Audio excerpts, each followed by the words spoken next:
I don't know what my life would be without the stage. Charlton Heights Elementary School Principal Tim Sinnenberg, BHBL alum and Pashley player, has performed on the high school auditorium stage since he was 10 years old. I've learned so much about life from being involved in the theater at BHBL. It's a great gem for our community. Since 1955, this stage has seen it all. Thousands have witnessed assemblies and presentations, concerts for all schools, and plays for all ages, countless BHBL follies, and community theater programs.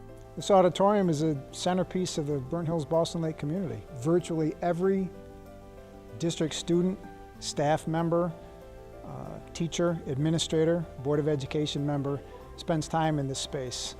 As great as that sounds, there's over 60 years of wear and tear that need to be addressed. Other than a few small cosmetic improvements, it really hasn't been addressed. And so the stage that you're seeing, the walls that you're seeing, the way that the stage opening are set up are exactly how it was when this auditorium opened.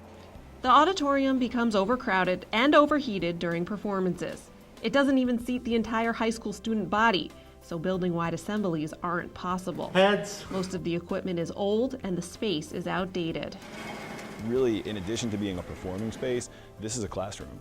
This space is a classroom, and in much the same way that we want our shops and our art rooms to have state-of-the-art equipment, we want our theater to have state-of-the-art lighting, state-of-the-art sound system, the kinds of things that students are going to see when they get out into the real world. Envisioned is an air-conditioned, state-of-the-art performance space with balcony seating and cutting-edge technology to match the rest of BHBL's 21st century spaces. A space like this is a place where you want your community to be comfortable. It's a place where you want your community to feel at home. My experiences on stage have really made me proud, and I can't wait to give the students a modern, new facility that they can be proud of as well.